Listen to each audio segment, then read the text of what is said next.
Nayak Bidadi township ಕಿಚ್ಚು ಬೆನ್ನಲ್ಲೇ ಸಿದ್ದರಾಮಯ್ಯ ಪ್ರತಿನಿಧಿಸುವಂತಹ ವರುಣಾ ಕ್ಷೇತ್ರದಲ್ಲಿ ಈಗ ಭೂಸ್ವಾಧೀನದ ಬೆಂಕಿ ಹೊತ್ತಿ ಉರಿಯುತ್ತಿದೆ. ಮೈಸೂರಿನ ಮಂಡಕಳ್ಳಿ ವಿಮಾನ ನಿಲ್ದಾಣದ ಸಮೀಪವಿರುವ ಗ್ರಾಮಗಳ ರೈತರು ಸರ್ಕಾರದ ವಿರುದ್ಧ ತಿರುಗಿ ಬಿದ್ದಿದ್ದಾರೆ. ಈ ಕುರಿತು ಕಂಪ್ಲೀಟ್ ರಿಪೋರ್ಟ್ ಇಲ್ಲಿದೆ.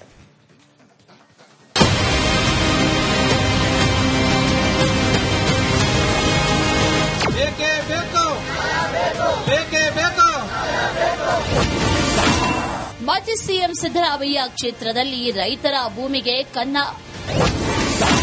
165 ಎಕರೆ ರೈತರ ಕೃಷಿ ಭೂಮಿಗೆ ಕೈ ಹಾಕಿದ ರಾಜ್ಯ ಸರ್ಕಾರ.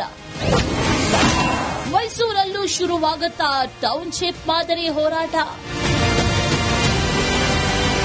ಸಿದ್ದರಾಮಯ್ಯ ಅವರ ಸ್ವಕ್ಷೇತ್ರ ವರುಣಾದ ಮರಸೆ ಹಾಗೂ ಮದರಗಳ್ಳಿ ಗ್ರಾಮಗಳಲ್ಲಿ ಈಗ ಆತಂಕದ ವಾತಾವರಣ ನಿರ್ಮಾಣ ಆಗಿದೆ.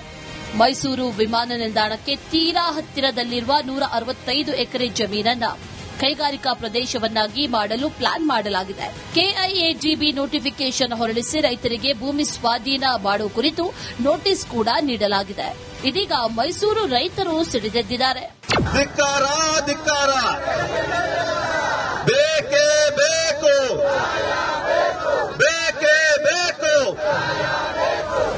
ಭೂಮಿಯಲ್ಲಿ ರೈತರು ವರ್ಷಗಳಿಂದ ಅಡಿಕೆ, ಬಾಳೆ, ತೆಂಗು ಮತ್ತು ಭತ್ತ ಸೇರಿದಂತೆ ಸಮೃದ್ಧವಾಗಿ ಬೆಳೆ ಬೆಳೆಯುತ್ತಿದ್ದಾರೆ. ಹಸಿರಿನಿಂದ ಕಂಗೊಳಿಸುತ್ತಾ ಇರುವಂತಹ ಫಲವತ್ತಾದ ಜಮೀನನ್ನ ಕಿತ್ತುಕೊಳ್ಳೋದಕ್ಕೆ ಹೊರಟಿರುವ ಸರ್ಕಾರದ ನಡೆಗೆ ರೈತರು ಆಕ್ರೋಶವನ್ನ ವ್ಯಕ್ತಪಡಿಸಿದ್ದಾರೆ.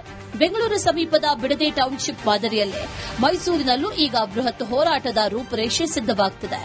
ಆದರೆ ಫಲವತ್ತಾದ ಜಮೀನನ್ನ ಯಾವುದೇ ಕಾರಣಕ್ಕೂ ಕೈಗಾರಿಕೆಗೆ ಬಿಟ್ಟುಕೊಡೋದಿಲ್ಲ ಅಂತ ಪ್ರತಿಭಟನೆ ನಡೆಸಿದ್ದಾರೆ. ಇಲ್ಲಿ 65 ರೈತರಿಗೆ ನೋಟಿಸ್ ಬಂದಿದೆ. 165 ಅಂದಾಜು 165 ಎಕರೆ ಜಾಗಕ್ಕೆ ಕೆಐಡಿಬಿ ನೋಟಿಸ್ ಕೊಟ್ಟಿದ್ದಾರೆ. ಇಲ್ಲಿ ವರ್ಷಾನುಗಟ್ಲೆಯಿಂದ ನಿಮಗೆ ಹೈನುಗಾರಿಕೆ ಇರಬಹುದು ಅಥವಾ ಭತ್ತ ಬೆಳೀತಾ ಇರಬಹುದು, ತೆಂಗಿನ ಮರಗಳು, ಅಡಿಕೆ ಮರಗಳು, ಪೌಲ್ಟ್ರಿ ಫಾರ್ಮ್, ಹಾಗೆ ಸಾಕಷ್ಟು ಕೃಷಿ, ಬರೀ ಕೃಷಿನೇ ಆ ಜಾಗದಲ್ಲಿ ವರ್ಷಾನುಗಟ್ಲೆಯಿಂದ ನಡೀತಾ ಇದೆ. ಇದು ಜನಗಳು ಸುಮ್ಮನೆ ಒಂದು ಶೋಕಿಗೆ ಬೆಳೀತಾ ಇಲ್ಲ, ರೈತರುಗಳು ಅಷ್ಟು ಜೀವನ ಅದ್ರ ಮೇಲೆ ಡಿಪೆಂಡ್ ಆಗಿದೆ. ಇನ್ನು ಪ್ರತಿಭಟನೆಯ ಕಾವು ಹೆಚ್ಚಾಗ್ತಾ ಇದ್ದಂತೆ ಸ್ಥಳಕ್ಕೆ ಬಂದ ಕೆಐಎಜಿಬಿ ಅಧಿಕಾರಿಗಳನ್ನ ರೈತರು ತರಾಟೆಗೆ ತೆಗೆದುಕೊಂಡಿದ್ದಾರೆ. ಫಲವತ್ತಾದ ಕೃಷಿ ಭೂಮಿಯಲ್ಲಿ ಕೈಗಾರಿಕೆ ಮಾಡಲು ಅನುಮತಿ ಕೊಟ್ಟವರು ಯಾರು? ಈ ನೋಟಿಫಿಕೇಷನ್ ಹೊರಡಿಸಿರುವುದು ಸ್ವತಃ ಮಾಜಿ ಸಿಎಂ ಸಿದ್ದರಾಮಯ್ಯ ಹಾಗೂ ಜಿಲ್ಲಾ ಉಸ್ತುವಾರಿ ಸಚಿವರಿಗೆ ಗೊತ್ತಿದೆಯಾ ಅಂತ ರೈತರು ಕೇಳಿದ ನೇರ ಪ್ರಶ್ನೆಗಳಿಗೆ ಅಧಿಕಾರಿಗಳು ತಬ್ಬಿಬಾಗಿದ್ರು. ನಿಮ್ಮ ಮಾಧ್ಯಮ ಮುಖಾಂತರ ಇನ್ನೊಂದು ಕ್ವಶನ್ ಕೆಐಡಿಬಿ ಅಫಿಷಿಯಲ್ಸ್ಗೆ ಕೇಳಬೇಕು ಅಂತ ಇದ್ದೀನಿ. ಯತೀಂದ್ರ ಸಾಹೇಬರಿಗೆ, ಜಿಲ್ಲಾ ಉಸ್ತುವಾರಿ ಸಚಿವರಿಗೆ ಈ ಗಮನ ಬಂದಿದ್ಯಾ? ಬಂದಿಲ್ಲ ಅಂದ್ರೆ ಯಾಕೆ ತಂದಿಲ್ಲ? ಸಿದ್ದರಾಮಯ್ಯನವರು ರೈತರ ಮಗ, ಅವ್ರು ಬಿಡ್ತಿದ್ರೆ ಇದನ್ನ ಮಾಡಕ್ಕೆ. ಕ್ಯಾನ್ವಸ್ಗೆ ಹೋಗೋದಕ್ಕೆ ಪ್ರತಿಯೊಂದು ಸಾರಿ ಕೂಡ ಯತೀಂದ್ರ ಸಿದ್ದರಾಮಯ್ಯ ಇರ್ಬೋದು, ಆ ಊರುಗಳಿಗೆಲ್ಲ ಪ್ರತಿಯೊಂದು ಊರುಗಳು ಪ್ರತಿಯೊಬ್ಬರು ಮನೇನೂ ಕೂಡ ಪರಿಚಯ ಇದೆ ಅವರಿಗೆ.